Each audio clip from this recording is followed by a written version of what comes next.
ሻሎም ሻሎም ቤተሰብ እግዚአብሔር አምላኽ ሰላም ጸጋናይ ክርስቶስ ምስኩልኩም አናኹም ሰላሕ ዲኔ ሎም ድማ ንዝበለጸ መዓልቲ ዝኾን ድበለጸ ናይ ህይወት ቃል ክንካፈሊና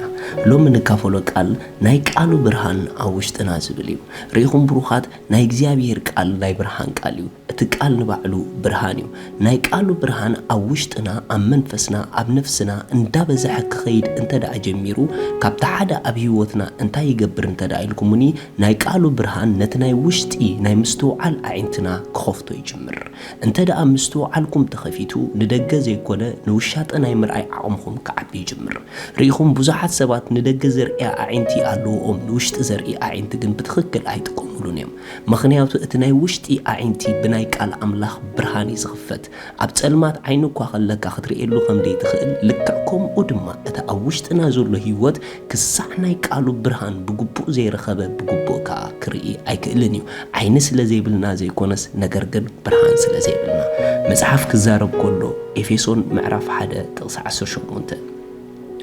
እሞ ኣዒንቲ ልብኹም በሪሁ ተስፋ ጽውዕኡ እንታይ ምዃኑ ሃብቲ ርስቲ ክብሩ ኣብ ቅዱሳኑ እንታይ ምዃኑ ክትፈልጡ እጽሊ ኣለኹ ሃብቲ ርስቲ ክብሩ ኣብ ቅዱሳኑ እንታይ ምዃኑ ክትፈልጡ እጽሊ ኣለኹ ነብሲ ወከፍ ቅዱሳን ብጎይታ ዝተረስተይዎ ሃፍቲ ኣለዎም ካብ ጎይታ ዝተወሃቦ ርስቲ ኣለዎም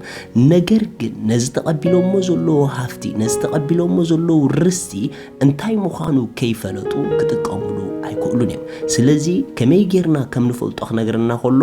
እሞ ኣዒንቲ ልብኹም በሪህ ኢሉ ሪኢኹም ኣዒንቲ ልብኹም በሪሁ ናይ ምስትውዓል ኣዒንትና ክኽፈት ናይ ምስትውዓል ኣዒንትና ክበርህ ብኸመይ ብናይ ቃል ኣምላኽ ብርሃን ናይ ቃሉ ብርሃን ናብ ውሽጥና ክመጽእ ከሎ ምስትውዓልና ይዝኸፍቶ ናይ ቃሉ ብርሃን ናብ ውሽጥና ክመጽእ ከሎ ነቲ ካብ ጎይታ ዝተቐበልኩሞ ክቡር ነገር ንኽትጥቀሙሉ ከተስተውዕልዎን ክትርእይዎን ይሕግዘኩም ኣዒንቲ ልቦንኡ ዝበረኸ ሰብ ካብ ጎይታ ዝተቐበሎ ከስተውዕሎን ክርእዮን ይኽእል እዩ ብዙሓት ክርስቲያናት ከለና ከም ዘይብልና ሙሉኣት ክንስና ብባዶነት ንነብር ዘለና ነቲ ኣብ ውሽጥና ዘሎ ክቡር ርስቲ ናይ ሰማይ ንዕኡ ምስትውዓልና ስለ ዘይበረኸ እዩ ስለዚ ሎሚ ንናይ ቃሉ ብርሃን ኣብ ውሽጥኩም ኣትዩ ነቲ ክትርእይዎ ዘለኩም ክትርእዩ መታን ክሕግዘኩም ንቓሉ ግዜ ሃብዎ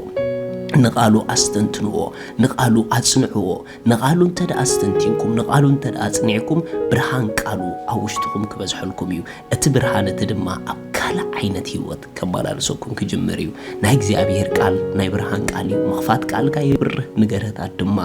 ኣእምሮ የቢልዎ እዩ ምስትውዓል ናይ ሰማይ ክትቀበሉ ብርሃን ቃል ይብዝሐልኩም ሻሎም